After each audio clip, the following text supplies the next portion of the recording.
Hello and welcome to the Center for Spiritually Integrated Arts, a Centers for Spiritual Living teaching center. I am Reverend Dr. Raymont Anderson. I am the founder and the spiritual director. Now, as you are sitting there joining us, you may have questions, any number of questions, such as, who am I? How did I get here? Spiritually integrated arts means what exactly? What is a teaching center? Well, what is Centers for Spiritual Living? What is that? What does that even mean? Or New Thought, or religious science, or science of mind and spirit?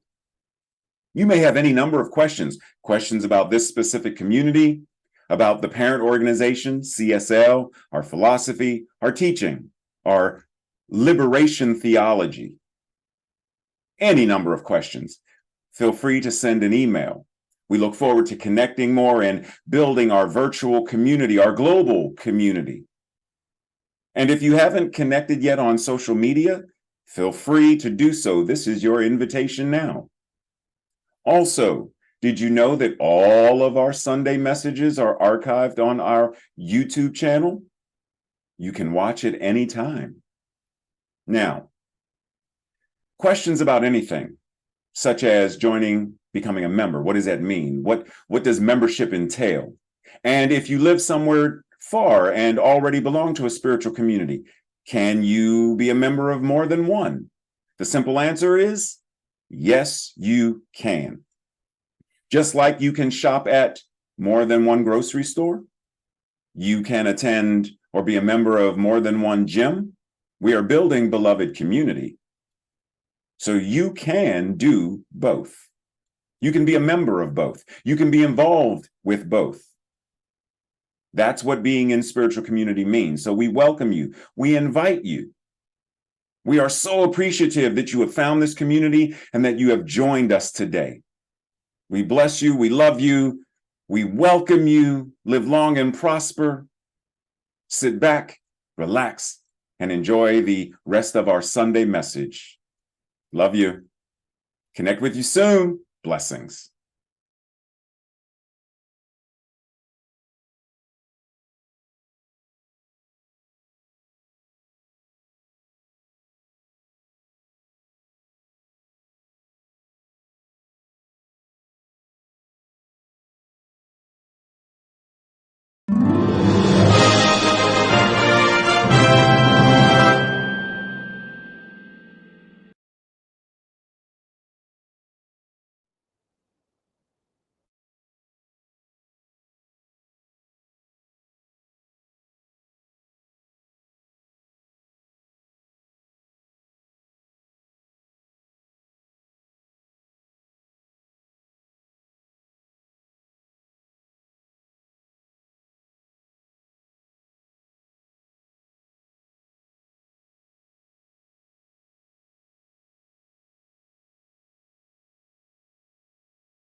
Namaste and greetings.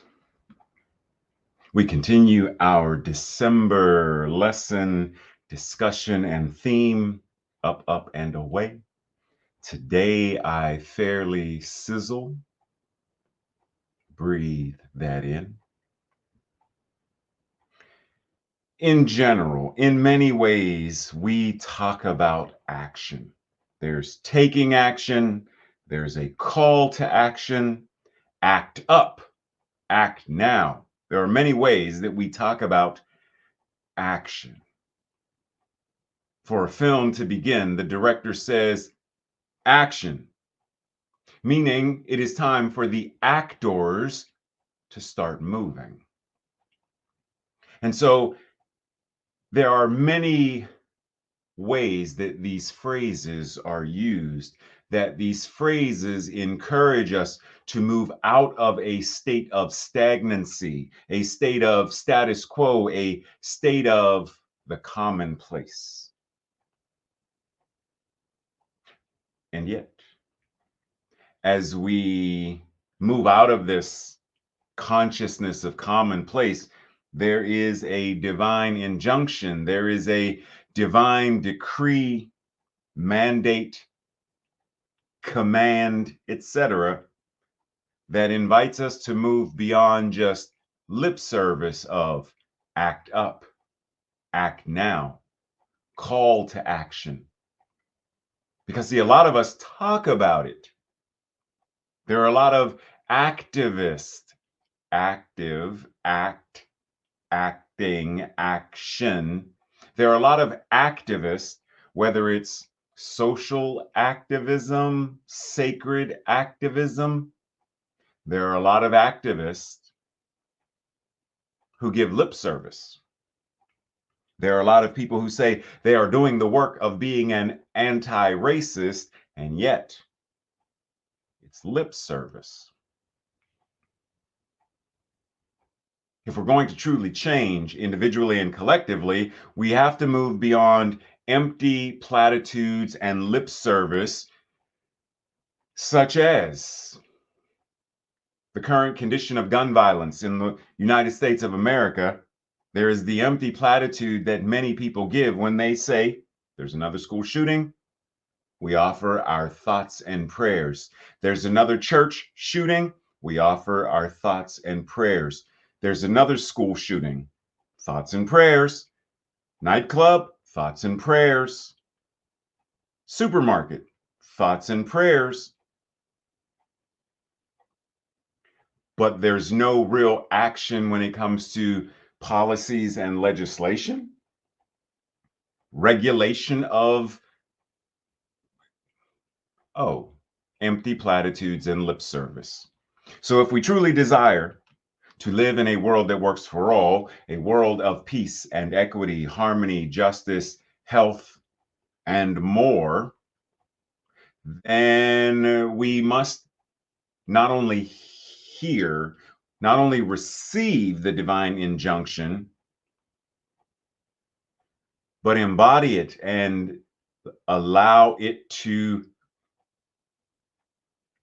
show up in us, through us, and as us in effective and relevant and real world applications. Because otherwise, it's the same old, same old. So our actions must consistent, convicted, continuous, just like breathing. We don't breathe sporadically. So I've decided as my New Year's resolution, I will breathe every Monday, Wednesday, and Friday. The other days of the week, I have other things to do besides breathing. You said, what now? Consistent, continuous, conscious, all of these things. Our effective, relevant, real-world applications have to be. They can't be sporadic. They can't be once in a while, once every third Saturday of September. If we're going to make lasting, real world, evolutionary, and visionary changes, then we cannot do it based upon performative, sporadic. It's got to be embodied, effective, real world, relevant, applicable actions that move us in empowered and life affirming ways. There is a place for transactional, and then there is the time for the transformative and life affirming. And that's precisely what we are invited into. We more than likely, in some way, shape, or form, have heard or are familiar with this statement from the Bible. Whether you have read the Bible or not, in some way, I'm sure most of us have heard reference that faith without works is dead. Faith without action is dead. If there is no action that is in alignment with what we claim our life affirming faith is, then it's simply metaphysical masturbation, which leads potentially to metaphysical malfeasance. And if not malfeasance, then at least malpractice. If we say our life affirming faith is a world that works for all, then our actions should be in alignment with and an active embodiment of, so that what we do, how we live, how we move, how we have our being, is a direct line, correlation, alignment with what we say our life affirming faith is, what our vision is, what our mission is, our purpose, and our values. So, as our title today said, I fairly sizzle, which is something that Charles Fillmore said. I fairly sizzle with zeal and enthusiasm and spring forth with a mighty faith to do the things that are to be done by me. What is to be done by you? And do you spring forth with a mighty life affirming faith? Do you have zeal and enthusiasm? What does it call you to do as your action, the activity of your life, your day to day? Do you fairly sizzle with zeal and enthusiasm? Are you inspired? Breathe. Now, many have used ACT as an acronym, and however you choose or don't choose to see the acronym, like we've used fear, false evidence appearing real, face everything, and right, but ACT as an acronym can mean several different things. And we have the opportunity to think about faith without action, faith that does not act, faith without accountability, faith that does not cooperate, faith that does not collaborate in teamwork, a life affirming faith that does not acknowledge what needs to be acknowledged, does not express care and concern, that does not tell what needs to be told, right? All of these ways of thinking about, well, what does it mean to act? What does it mean to show up? What does it mean to speak out, to speak up? Action happens in all kinds of ways. So our invitation is to really get grounded and aligned with, this is what my life-affirming faith is. This is what it causes me to be. And as a direct result, this is what it calls me to do. Dr. Holmes says, if we wish to demonstrate happiness, success, and abundance in whatever we do in this life, then it is certain that there is a law which cannot deny it. In such degree as we imbibe the spirit of that law, right action cannot be denied us. Just as the light will overcome the darkness, so a knowledge of limitless supply will destroy poverty. So as you hear me say this, as you read these words, what comes up as it directly relates to action? If we wish to demonstrate is an action. Well, what does happiness as a demonstration look like? Feel like? What does success as an action look like? This knowledge of limitless supply, what does it look like as an action? By legislators, what does it look like? By the wealthy 1%, what does it look like? If we are going to, quote unquote, destroy poverty, what does that look like as an action? What is the activity? What does this now enable people to do as they live, move, and have their beingness in their own lives?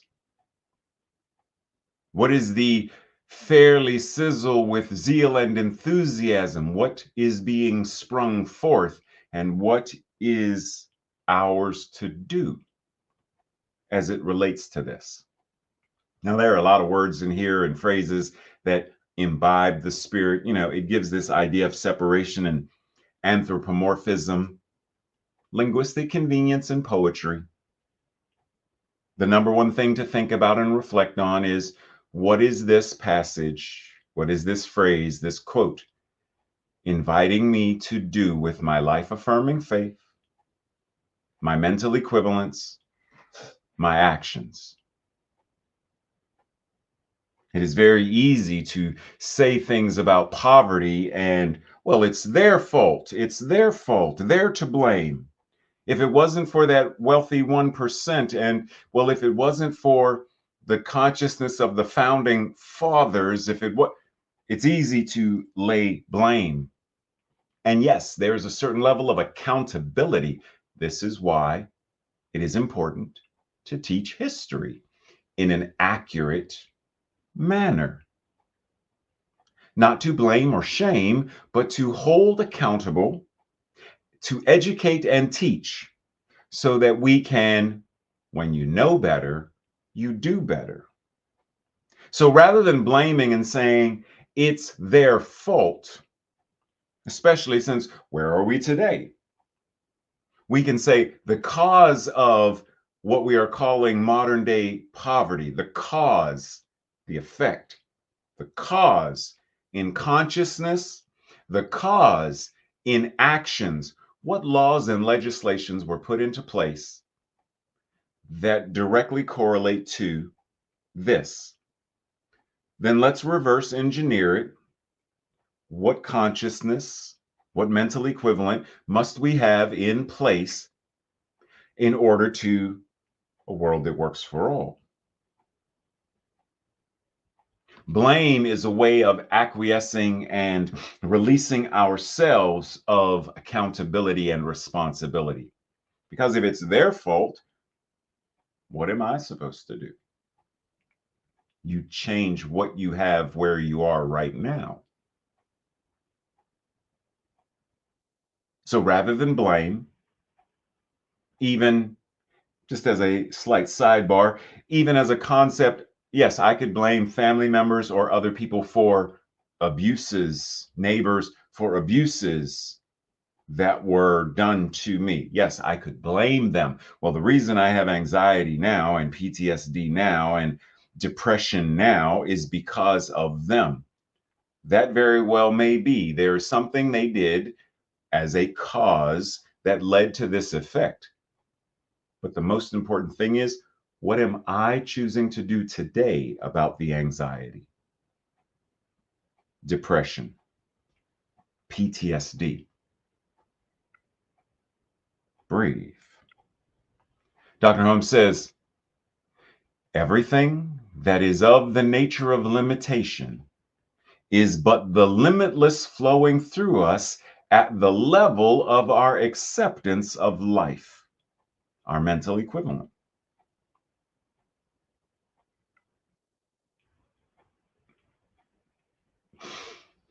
Therefore, we are not fighting the evil with the good, or the less with the more, or the right or the wrong with the right.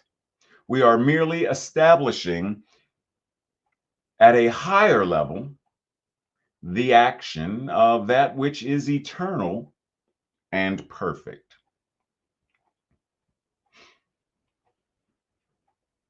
Keeping in mind, once again, that there are systems in place that whether our mental equivalent is of whatever, if the system in place doesn't change, then to a certain degree, no matter what I do as my mental equivalent, it's not going to breathe. This is why rugged individualism isn't effective. This is why it's all about me, I got mine, you get yours, isn't effective. None of us are free until all of us are free.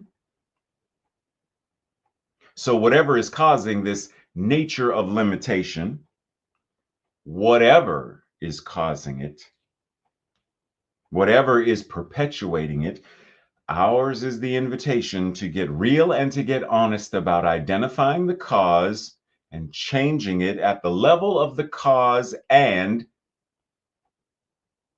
that's the important piece. And so we change it individually, we change it collectively.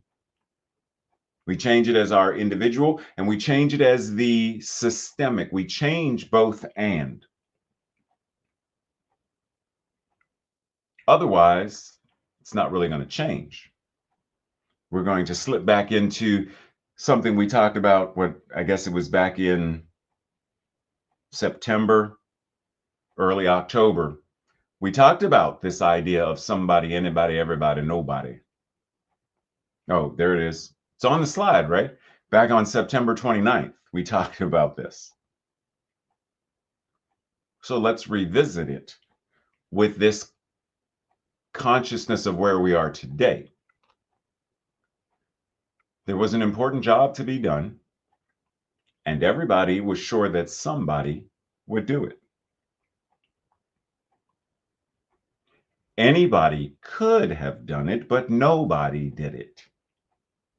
How does this tie into gun violence, poverty, the number of missing, murdered, and indigenous women, children, men?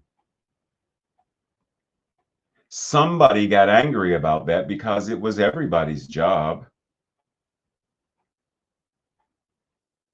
And everybody thought that anybody could do it. But nobody realized that everybody wouldn't do it. It ended up that everybody blamed somebody when nobody did what anybody could have done. We are still deeply immersed in and enmeshed in the consciousness of precisely this, which is why we still have increasing numbers of mass shootings and the rift between the wealthy 1% and the other 99%. This is why many people believe that their proximity to whiteness gives them privilege and they are able to escape the confines of. It's this. But this does not change. This does not lead us to a world that works for all. So ask yourself, what can you do? What will you do? And what's yours to do? What is your invitation in your scope of mental equivalence? What beliefs are you being invited to shift and change? Do you have beliefs that cause you to judge and blame rather than hold accountable? Do you speak in ways that blame rather than hold accountable?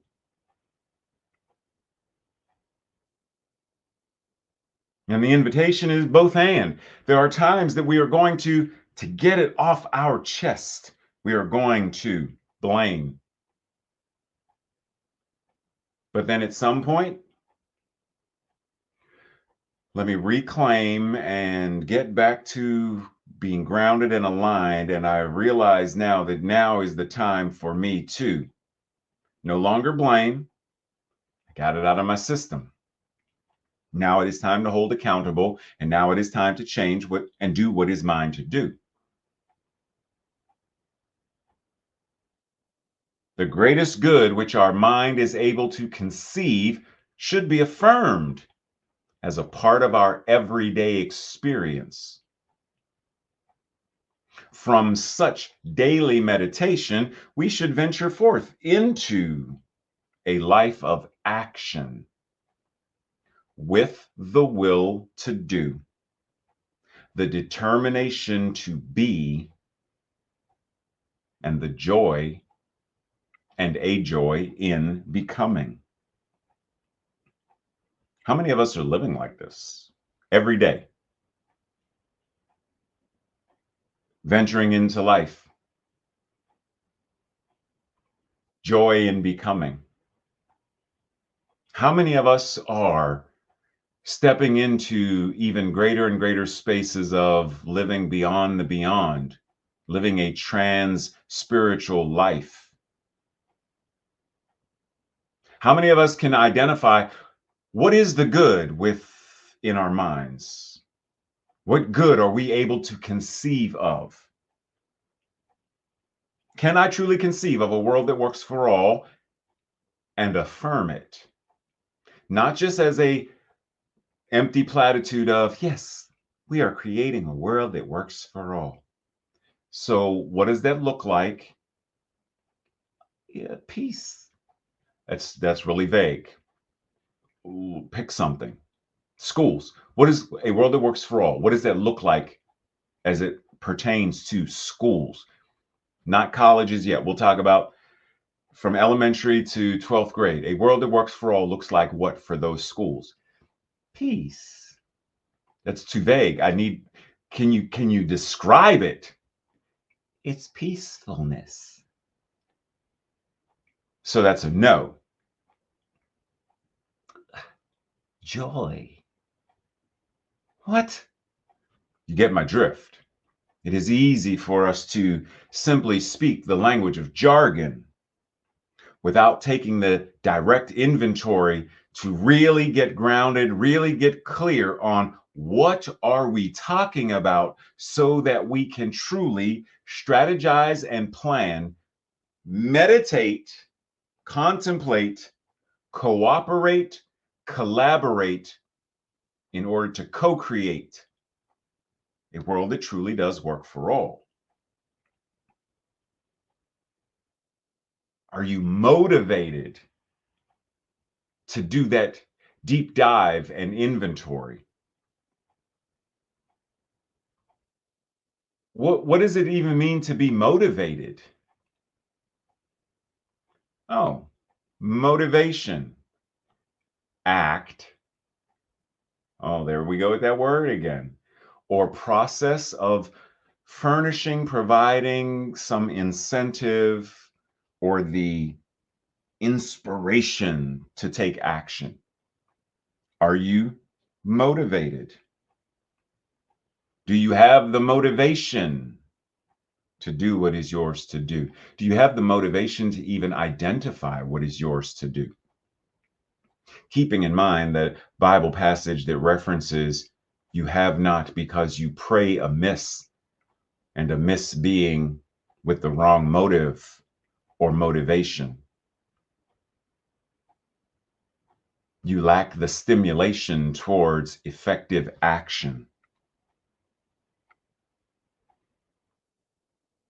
Our thoughts and prayers comes from a place of the unmotivated, the place of being apathetic, stale, uninspired. True change transformation comes from a place of being motivated, a place where our intentions, a place where we feel driven and compelled to whatever it is, whatever the action is.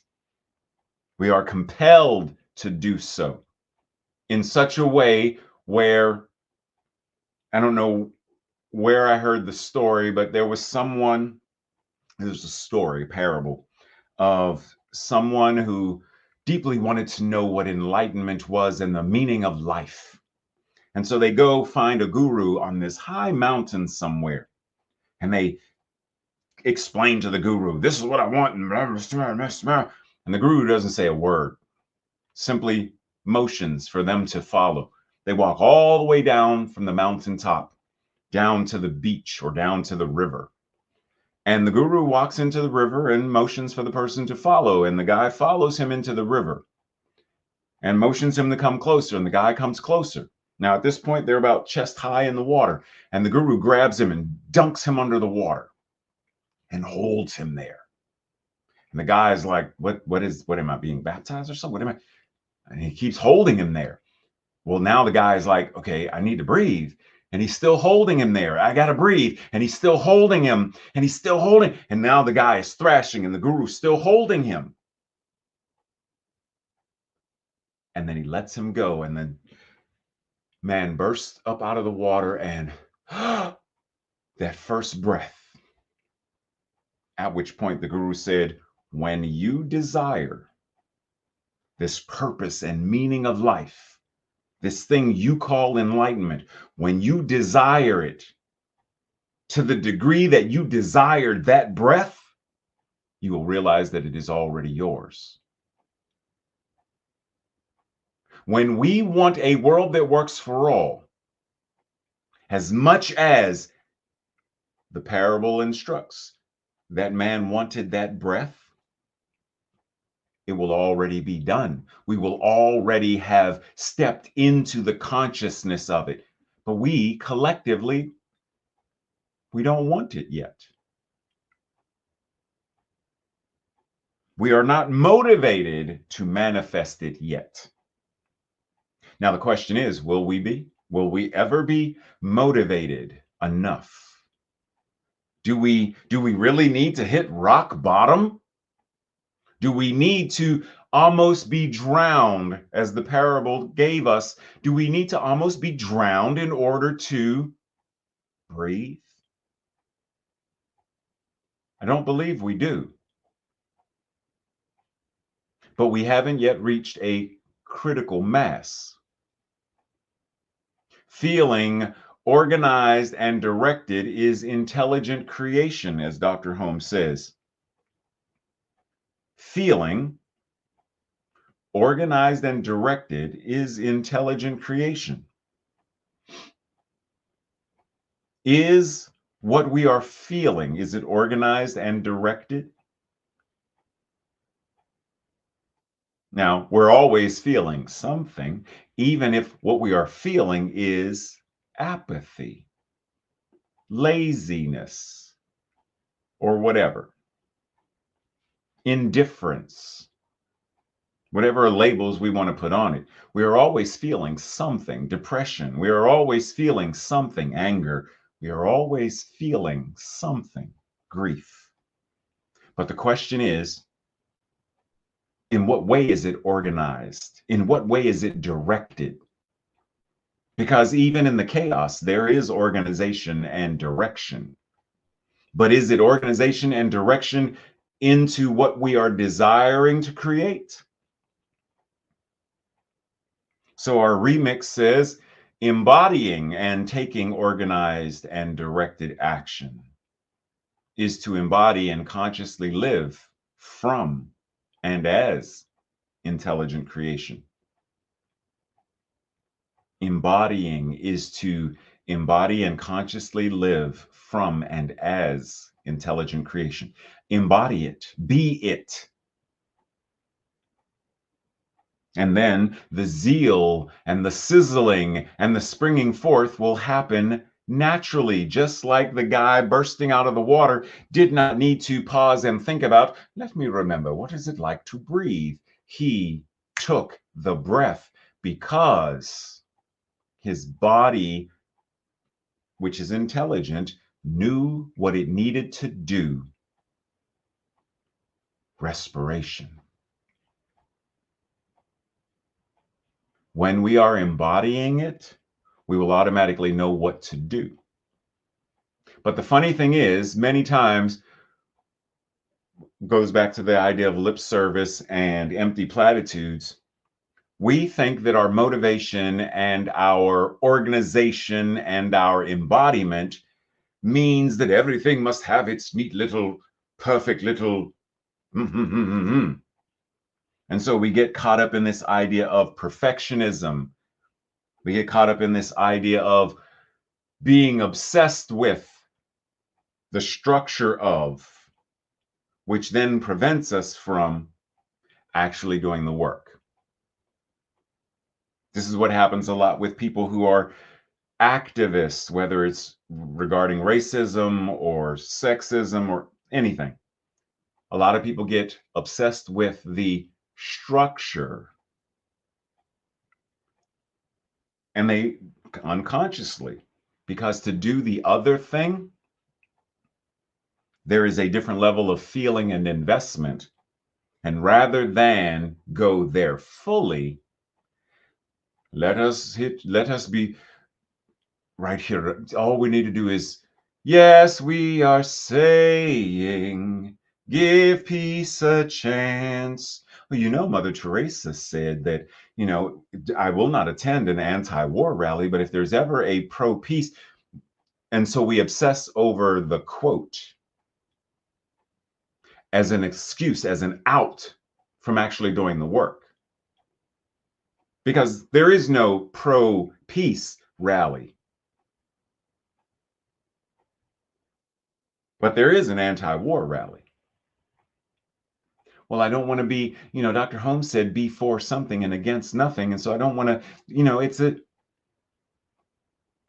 and so we move into that place of being obsessed with the quote, being obsessed with the ideas. And so our motivation is inaction.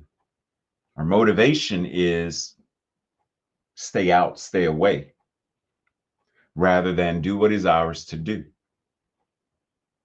Dr. Holmes says, infinite mind is forever in action, producing good.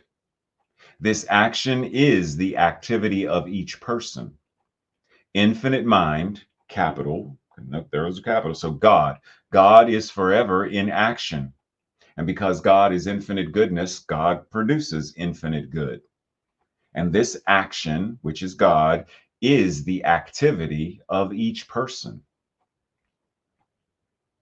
How are you letting God be God in you, through you, and as you? Our we believe statement says we believe in the eternality, the immortality, and the continuity of the individual soul forever and ever expanding. What does it mean to live this? What does it mean to have this be the activity of how you show up? We believe in the eternal goodness, the eternal loving kindness, and the eternal givingness of life to all. How does this motivate us to fairly sizzle with zeal and enthusiasm to spring forth and do the mighty good that is ours to do?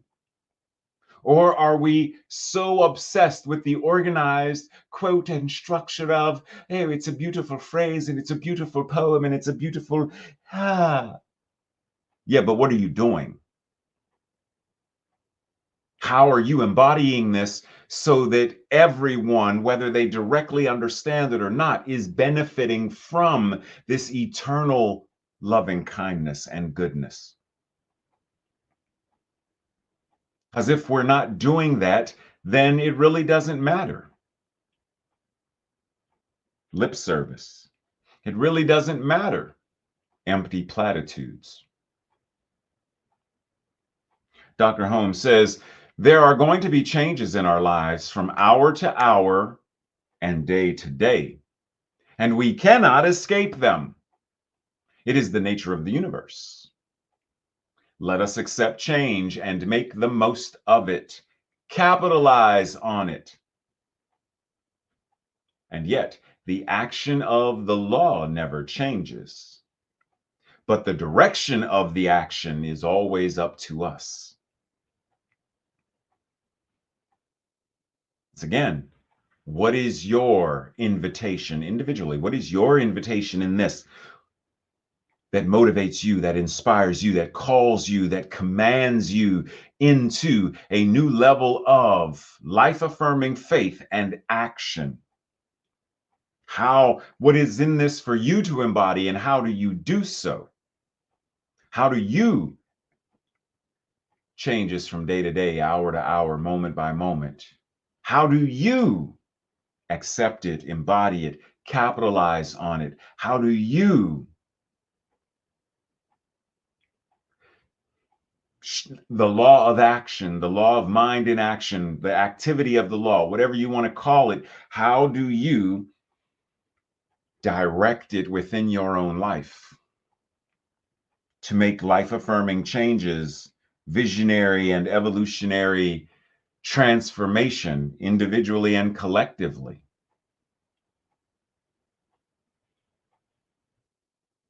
Science of mind and spirit as a liberation theology offers us the ability to change our habitual behaviors and take greater life-affirming action in our lives.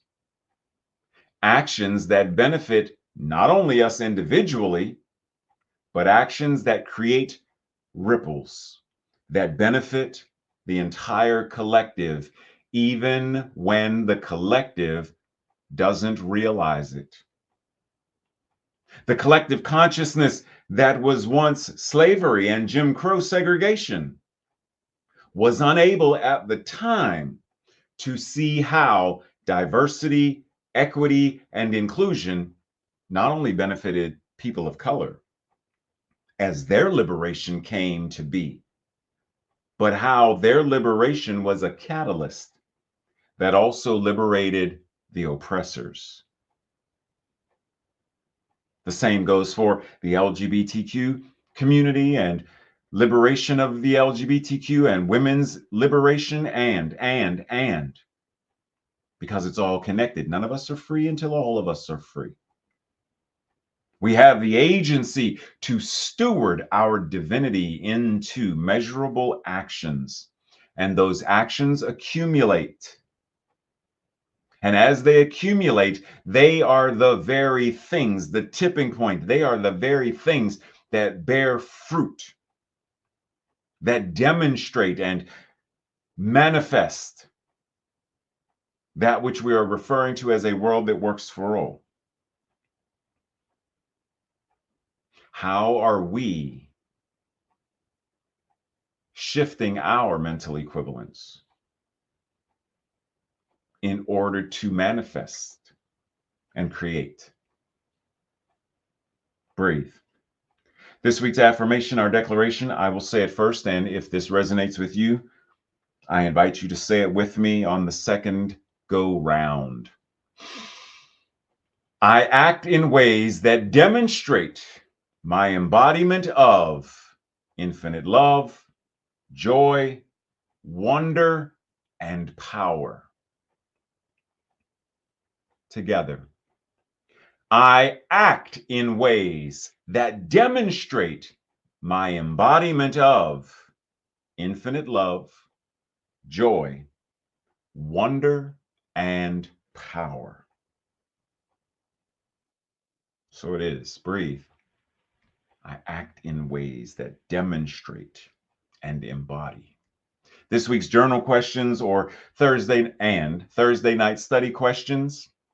Number 1, who have I blamed simply to point a finger without also doing something to hold them accountable or healing as it relates to what I am blaming them for? Right? There are times that we point the finger to blame, but we're not holding them accountable, nor are we healing whatever we are blaming them regarding. You abused me. I am a victim. I have PTSD. It's your fault. Yes, to a certain degree. They are the cause of certain situations that led to, gotcha. Can you hold them accountable? Well, not now, they're dead. Or no, not now, I don't speak to them. Okay. So then how are you invited to heal what is yours to address and heal? We cannot hold the founding fathers accountable for Second Amendment and whatever. Okay. They didn't have, weapons of mass destruction in their consciousness. Yeah. But are there people that we can hold accountable? How do I hold myself accountable as it relates to that? And how do I heal what is mine to heal regarding that? Number 2, William J. Toms is credited with saying, "Be careful how you live. You may be the only Bible some people ever read."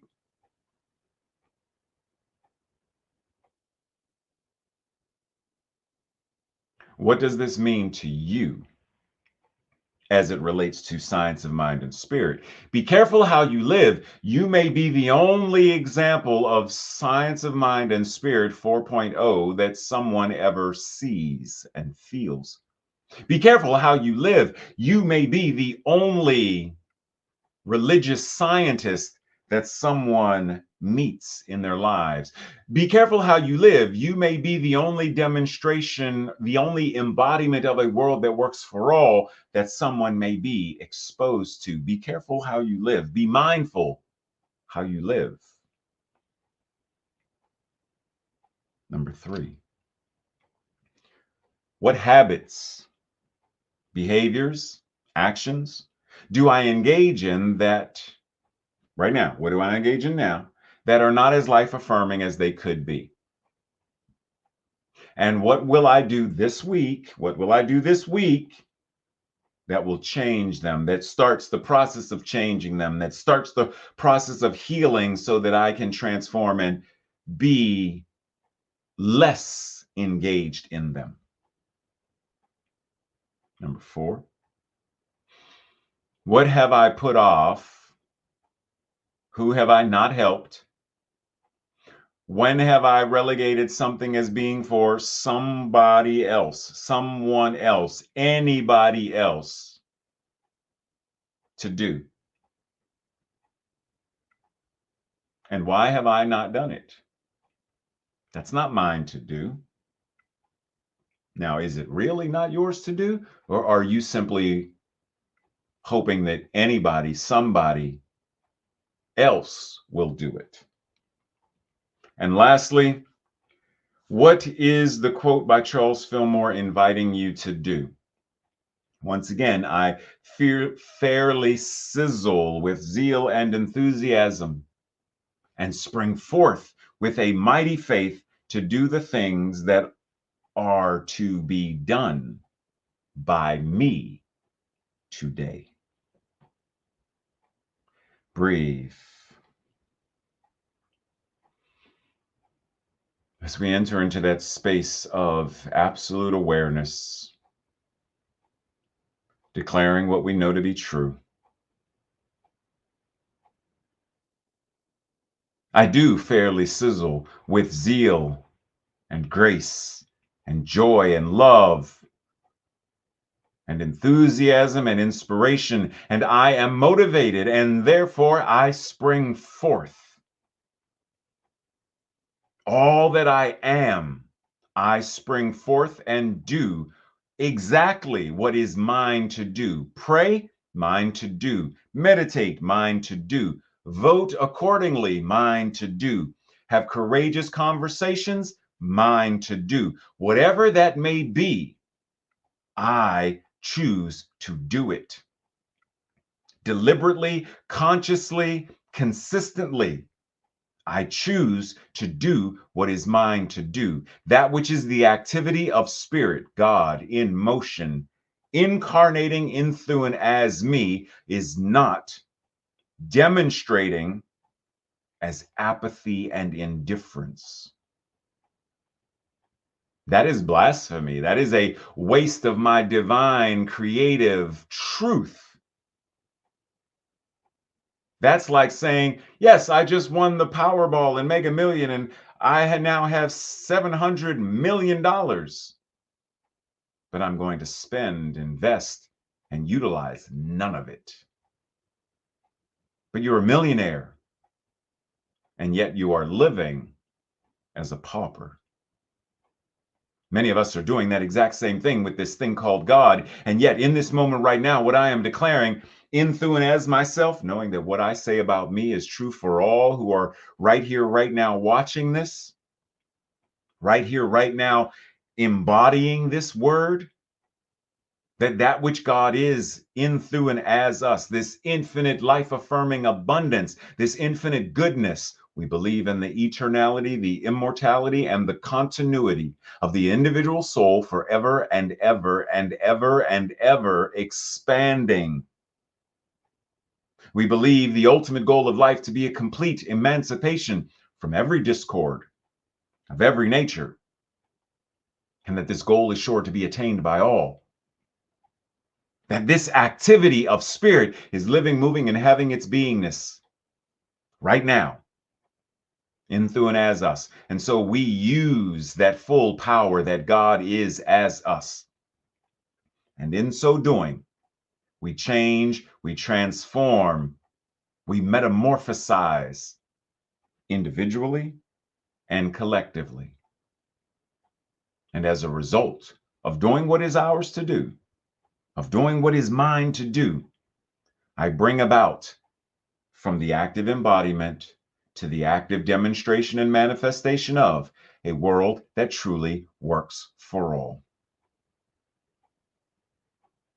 I fairly sizzle with zeal and joy and grace and love and power and presence, for that is what is mine to do. Be the embodiment of peace and love and wisdom and divine right action, discernment, and more. And so it is with great joy and appreciation and gratitude that I recognize that that which is the law receives these words, receives this energy, these emotions and feelings. It acts accordingly, and it returns to me full to overflow. The demonstration of this word, in other words, answered prayer, because it's already done, fully formed and fully functioning in the mind that is God. It's already so. And so, knowing it is already so, then I now spring forth as the activity of my amen. Breathe. And so it is. And so it is. Namaste, blessings, much love and appreciation. Be sure to check the chat to see if we are meeting for after message fellowship. And I will see you all very soon. Blessings.